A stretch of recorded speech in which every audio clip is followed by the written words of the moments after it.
శాతం ప్రకారం ప్రతిపక్ష హోదా కావాలనుకుంటే జర్మనీకి వెళ్లాలంటూ జనసేన అధినేత డిప్యూటీ సీఎం వ్యాఖ్యలకు వైసీపీ నేత మాజీ మంత్రి రోజా స్ట్రాంగ్ కౌంటర్ ఇచ్చారు. రష్యా అల్లుడికి జర్మనీ గురించి బాగా తెలుసనుకుంటా అంటూ రివర్స్ పంచ్ ఇచ్చారు రోజా.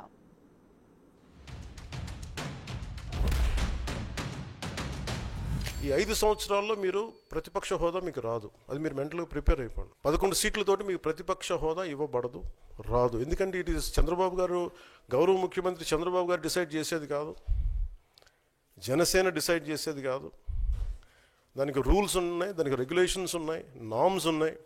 ఇది చంద్రబాబు గారు ఆప్ చేస్తేనే కాదు, ఇది ఎవరు ఆప్ చేసింది కాదు. మీకు ప్రజలు మీకు ఇవ్వలేదు. మీకు 175 సీట్లు కేవలం 11 సీట్లు ఇచ్చారు వాళ్ళకి. అప్పుడు ఏం చేయాలంటే సార్, అప్పుడు జర్మనీకి వెళ్ళిపోవాలండి.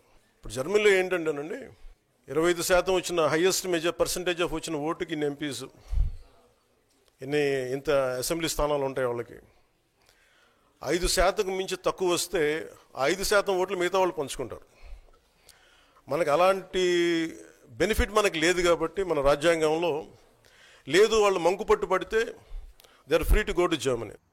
ఎక్కడో జర్మనీ అంటాడు, రష్యా అల్లుడు కదా, పక్కన జర్మనీ గురించి ఆయనకి బాగా తెలిసి ఉంటుంది. కానీ ఆంధ్రప్రదేశ్లో ఏం జరుగుతుందో ఆయనకు తెలియకపోవడం మాకు బాధాకరం.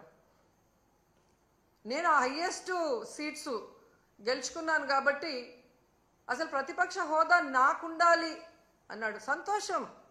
నువ్వు ప్రతిపక్ష నాయకుడిగా ఉండి చంద్రబాబు నాయుడు చేసే తప్పుల్ని నిలదీస్తాను, ప్రజల పక్షాన ఉండి పోరాటం చేస్తాను అంటే వెంటనే మీ డిప్యూటీ సీఎం పోస్టుకి రాజీనామా చేసి ప్రతిపక్ష హోదా తీసుకొని ఎదురుగా కూర్చొని ఆయన చేసే తప్పుల్ని ఎత్తి చూపించండి.